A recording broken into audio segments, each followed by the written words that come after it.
Hello and welcome back to the Heroes Hype Amateur Series. I am Gillyweed and I'm joined by my wonderful, amazing co-host and co-caster Anna Prosser Robinson.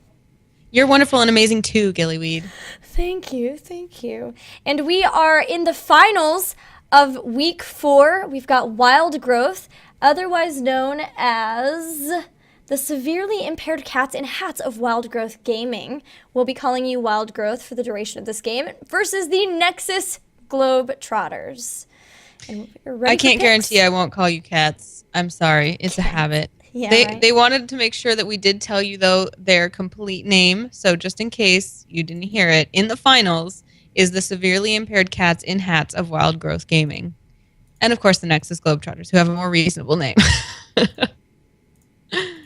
Yes, slightly more reasonable for sure. Of course, we are already in the draft phase. I got Stormcraft to work almost immediately.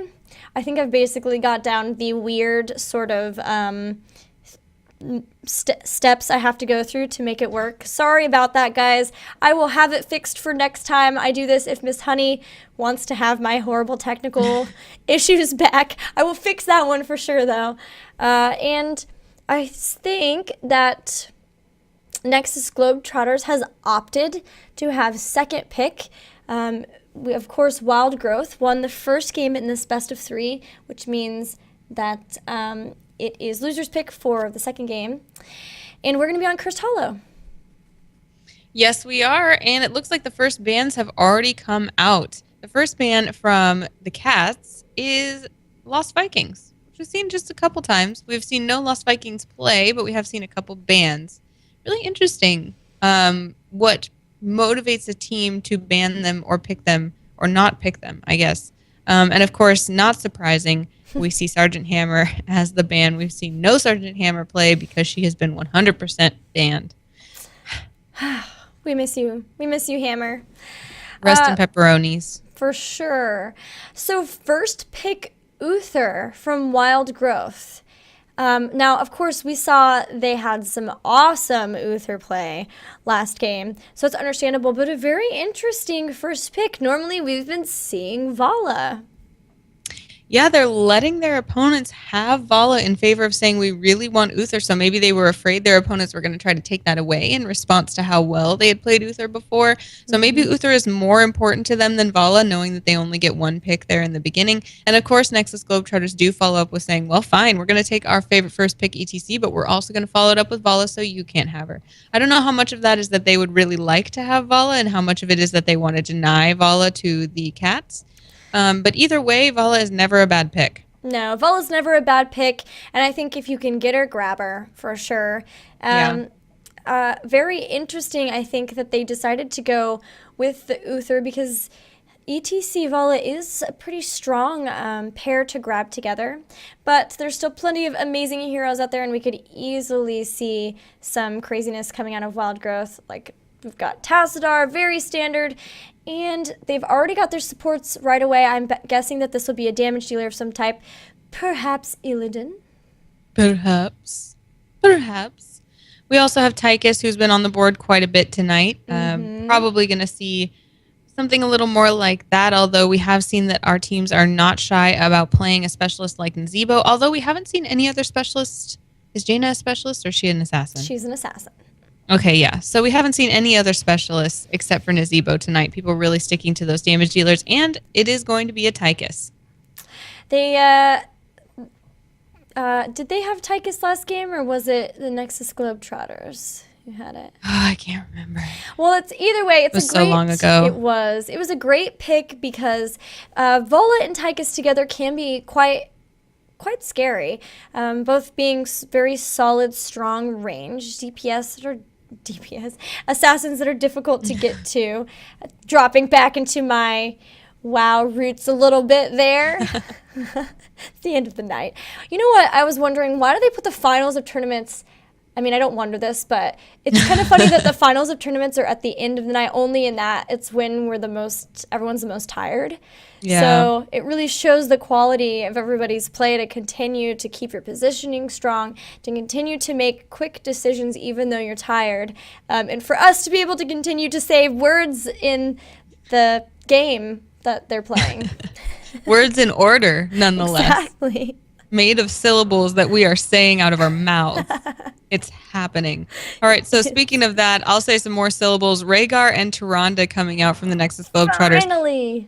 Yeah, seeing a Tyrande is great. We're going to see the, I don't know, I guess we could call it standard 1.5 support build to support that Vala and that ETC. Very strong comp. Also, Tyrande has got a lot of vision potential, which could be really helpful on this map to know where your opponent is. Yeah, I love Tyrande on this map. Starfall is amazing here because it really, those tight quarters where you're trying to pick up the tributes, the Starfall is just perfect in there. It really causes trouble for the other team. And Tyrande is great with Rhaegar as well. We've seen Wild Growth pick up Diablo. It seems that they're going back to their Diablo tanking. They've shown off how good they can be with Stitches. Now they're like, okay, we're going to go back to Diablo now that Nexus Globetrotters aren't stealing it from us. And we should be looking at some sort of damage dealer to round out their team comp. Yeah, we could see, I suppose, an Illidan. Oh, a Zeratul. Very nice. Yep. Again with the Protoss Brethren. And of course, we've seen it all night, the Zeratul Diablo comp too. And Zeratul being cloaked can really be a help on this map too. If you don't know he's coming, he can kind of stop you from channeling a tribute. He can be at a tribute when you least expect it. He can do a lot of things with that stealth here that can be really devastating. Yeah, that's definitely true. And Void Prison, similar to Starfall, also is very annoying to your other team when you're, again, in those tight quarters trying to go for tributes. We're going to see that really frustrate people as well. Yeah, we'll probably be seeing another damage dealer come out for Nexus Globetrotters. Any wagers on who that might be? I would not be surprised to see, they really like Jaina, but since they had such difficulty keeping her alive last game, I wouldn't be surprised to see, I keep saying it, Illidan, but with the Rhaegar, we talked about Illidan. Illidan's also great with Tyrande, even though in, the fantasy of it all, they actually are bitter enemies. So I would not be surprised to see that, but, maybe they don't have somebody who feels quite comfortable with the Illidan play as well. Who knows? There are several damage dealers still. There's Nazeebo as well. I think we've seen them use Nazeebo too, but they're going to stick with their comfort pick. They like Jaina. They know Jaina. And they're saying, okay, you don't have Stitches now. We can make Jaina work. Yeah, very cool. I'm happy to see that. And I think that, like you said, their challenge now is going to be making sure that they keep her in the back and that they keep her healthy and healed up. So really interesting. We're going to have to see. Rhaegar's probably going to be at her side quite a bit, I would wager. Yeah, definitely, for sure. And we're just getting ready to get into this game. What do you think about these comps? Do you have a favorite looking at this, or are you thinking they're pretty even? I really have been loving the Diablo play. I'm really interested in that. Looking at the team comps, what is most exciting to me in terms of cool synergy and possibility, although I think it's also the most tenuous, is probably the Nexus Globetrotters. I trust, though, that they know what they're doing, so I'm looking forward to seeing what they can pull out. Of course, the rest of Wild Growth is a little bit more standard, although Zeratul is someone that we don't necessarily always see. I definitely think that the Zeratul, I probably have a vendetta against Zeratul because I hate how he shows up in places I don't want him, and that's probably why I'm less excited about that team comp, but I think it is going to be really useful on this map. All of that is to say that, of course, looking at this draft as it should be, there's no clear winner here. Although I think that it really is going to depend, like you said, on the treatment of that Jaina. I'm really surprised that they went ahead and went with that Jaina, knowing how Zeratul is probably going to go on Jaina hunting duty all game. Just going to be waiting Yeah, and good trying to call. find Jaina. I think that Jaina is going to have to be in back, but also not be so far back that Zeratul can just pick her off really fast. They're really going to have to watch the positioning of Jaina here. Now, that being said, Jaina and Vala with that hunter's mark from Tyrande, man, that could be detrimental. If you guys don't know, Tyranda's hero trait is that she can put a hunt on an opponent, and for a few seconds, damage is increased versus them. I think its damage is increased. I believe so. So with Vala and Jaina doing a lot of damage, if they can make that work, that synergy could be very deadly in taking out all the heroes from Wild Growth. Yeah, I like the way you said that. It could be a detriment. It could definitely be a detriment to someone's health if that happens to them. So do not get hunted by Tyrande. That said, we have our teams. The first is, as they would like to be called, Wild Growth, but their full name is the Severely Impaired Cats in Hats of Wild Growth Gaming. That is Jordo on Zeratul, Kill You Zion on Diablo, as he has been, Jime on Uther, Blythok on Tychus, and Vu as Tasthar. Dancing Uther happening down on bot. I love to see that. And our other team who needs to win this game to tie it back up, we've got the Nexus Globetrotters with Jaina, Cossacks on Jaina, Teebs on Rhaegar, Anxiety Lull on Tyrande, Kiefer's on ETC as he's been almost all night, if not all night, and Bella Morte on the Vala. Yeah, it looks like we're seeing 3 mid from the Nexus Globetrotters, 1 top and 1 bottom. Whereas we've got 2 of the Wild Growth down here in the bottom. 1 kind of roaming around, I guess the 3rd waiting for that gank, Zeratul, and then 1 and 1 in the top and mid. Yeah, Bella Morte is going to have to be really careful here because she is all by herself. Whereas you've got Jordan, Jimmy, and Blythewalk all there on bot. A more standard laning coming out of Wild Growth, the 1-1-3. They want to have 3 people to help push that lane where the Golem will be pushing later. Of course, the Golems being here and here on the map. And just going to be laning as we prepare for that first tribute phase. The ETC did fall in the top lane, came up and actually tried to 3-man gank Kill You Zion, but Kill You Zion was able to stay alive long enough to actually kill the ETC in retaliation, and so therefore his compatriots were forced to retreat. Holy well moly, done sorry from Kill You Zion. Sorry I missed that, guys. Well done indeed.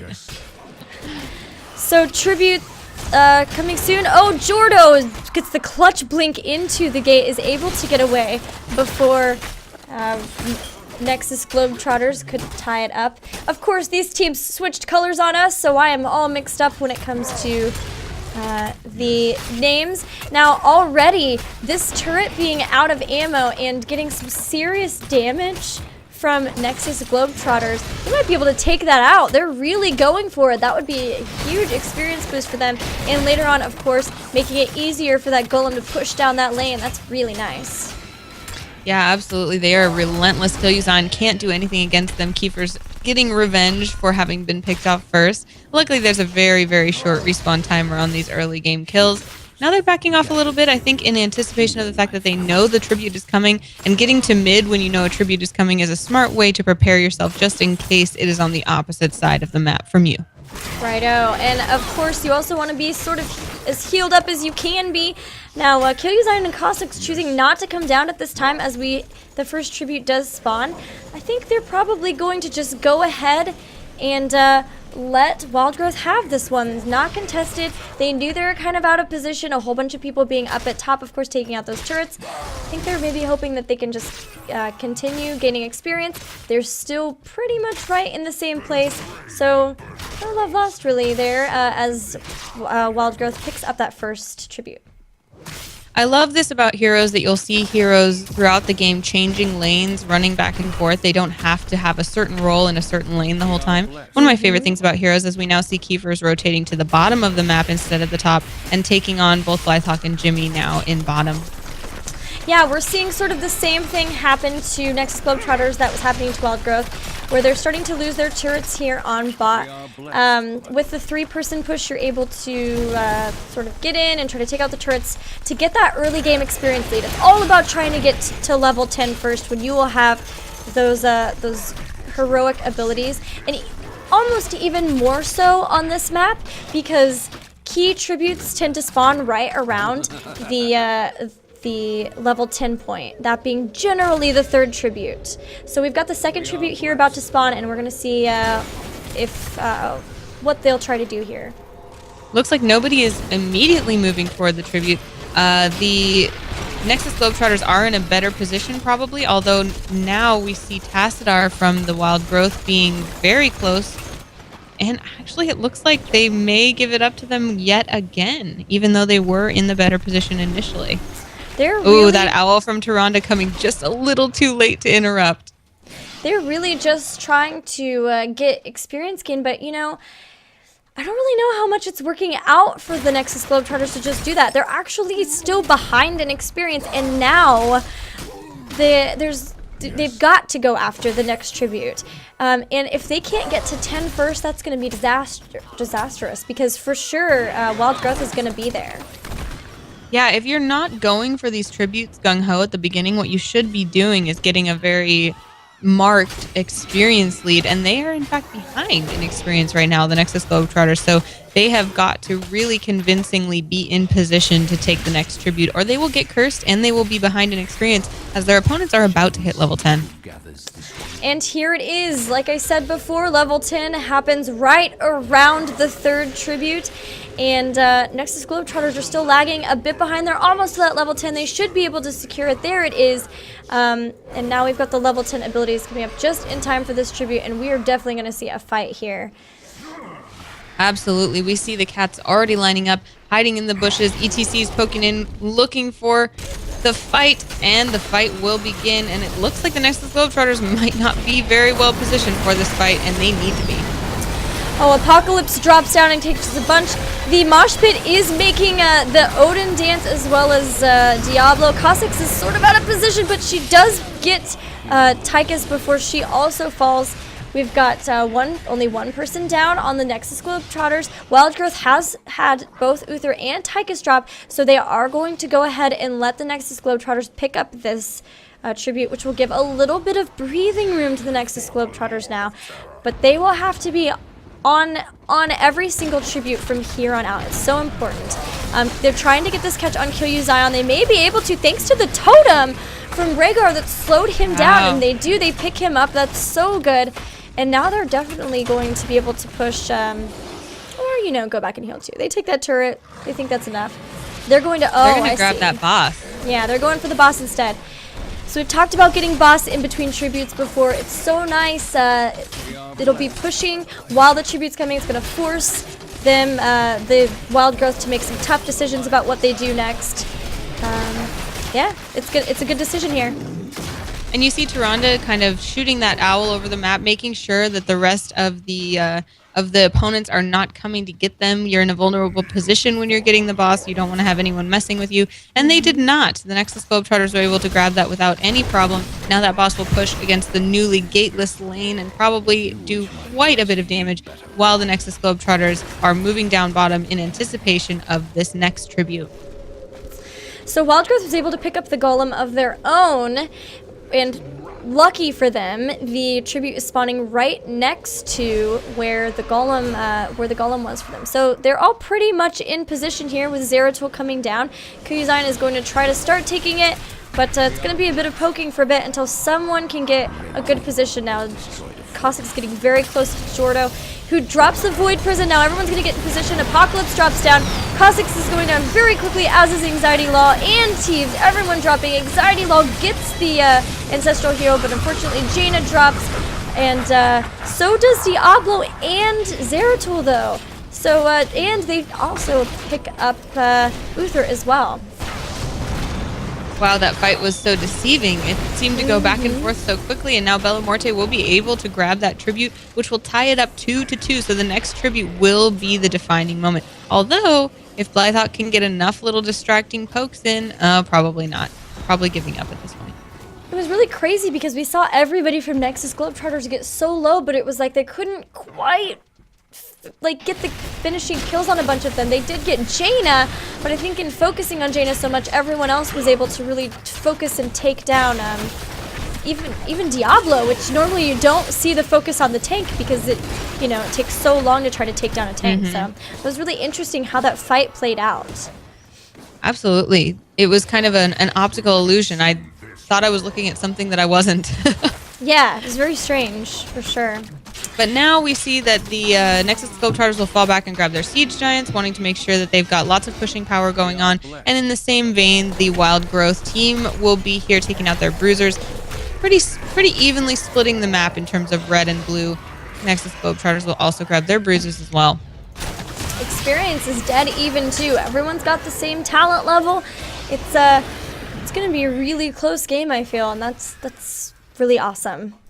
It is TIE Tribute, TIE Experience, TIE Level, and TIE Mercenaries. Very interesting moment in the game right now.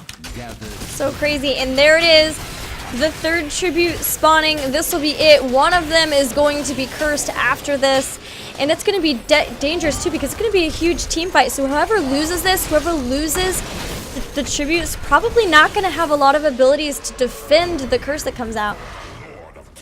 And looking like the Nexus Globetrotters were able to take the Bruisers down from Wild Growth first, which meant that the Wild Growth had to stay in lane just a smidge longer to take down the Bruisers of Nexus Globetrotters, which gave them just a mini lead that allowed them to grab this tribute, and now means that the Wild Growth is cursed. Now, it was really cool that Wild Growth didn't try to just suicide into there because it does mean that they have everyone up to defend. I was really worried about that, really worried that they were going to die, and then when you're cursed and aren't able to defend, that's really rough. So they might lose some, they've lost a fort. They might lose a little, maybe this fort too, but it won't be as detrimental as if they couldn't defend. Yeah, interesting. Following up just a very minutely questionable choice in staying to kill the Bruisers, just a smidge too long, with a really good choice, like you said, to not follow up their bad decision with a frantic lunge. Yeah, definitely so. Just a little bit of an experience lead here for the Nexus Globetrotters. They've got their level 16 talents now because of all the gain from destroying structures, so they will have to be careful. Wild Growth will have to be careful not to get engaged into while they don't have that level of talents. But they do stay safe. The Nexus Globetrotters are able to take out all 3 forts, which is, I think, very, very good. Pretty probably standard where the curse didn't happen until after so many tributes, dealing a lot of damage here at this point.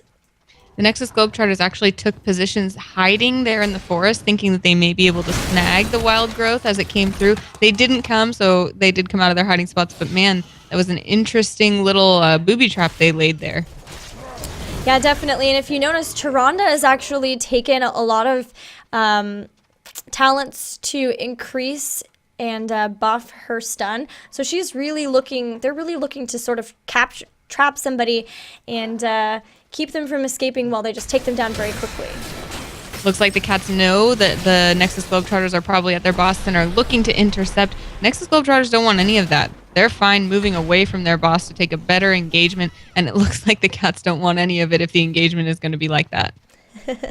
Both teams really positioning. One of them trying to catch the other. The tanks, of course, smacking each other around a little bit first. It'll maybe depend again on the Void Prison, which is what they've been using to engage before. Jordo is kind of posturing a little bit, trying to maybe figure it out.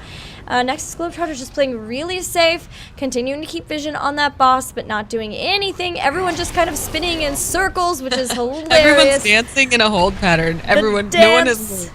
The dance, and wow, this is hilarious. Yeah, this is pretty hilarious. And what's gonna? I think, okay, so they basically made it look like they're gonna leave. Wild Growth looked like they're gonna leave. They might try to engage back in now that we've started the boss once again. Nexus Globetrotters are gonna stop the boss. Jordo is coming in, maybe gonna get that Void Prison. Keepers is halfway down already, so they are gonna have to be careful. He's gonna jump in, they're gonna try to get the kill, but Ancestral Healing saves the day, and now Kill You Zion is so close to dead. Jimmy's gonna be the first one to drop. Jordo is so incredibly low, is able to blink away, but now Vu is stuck between so many heroes. Teebs is maybe going to die. Nope, they're just going to get Vu instead. And that's an excellent engagement for sure for the Nexus Globetrotters. They did such a good job biding their time, and they came out on top of that for sure. The patience really showing how important that is in this game, to not engage when it's not 100% favorable, or at least more favorable for you than for your opponent. That leaves lots of room for the Nexus Globetrotters to take this next tribute, making sure that the Wild Growth does not get to complete their set of tributes, and instead Wild Growth is going to be forced to focus on Mercenaries, Blythawk trying to take the Bruisers, while in fact the Nexus Globetrotters are going to try to steal their boss. So yeah, it's interesting, with other heroes down, they were able to steal this boss instead of just trying to go back and get theirs. They definitely went for the riskier version, and it's going to pay off as Diablo overextends, trying to stop it. Now Rhaegar's totem drops down. They had that Uther for a second, but the sprint on Uther coming in handy there is able to run away. Yeah, good call on the fact that the Nexus Globetrotters is basically ignoring their side of the map now. That is the safe side. So if they can take Mercenaries off their opponent's side, they know that they can likely grab theirs as well. It's better to grab the ones that are harder to get when they have the advantage and when their opponents are weak. Now they're in position to take the tribute on that side of the map as well. And it looks like with this boss pushing bottom, the Cats in Hats with their Wild Growth are going to have a hard time responding to that. It's interesting to me that I just noticed that Jaina again took Water Elemental. I haven't been seeing the Water Elemental too much. It must have been dropping right down in the middle of those fights and hard to spot. That, of course, does a ton.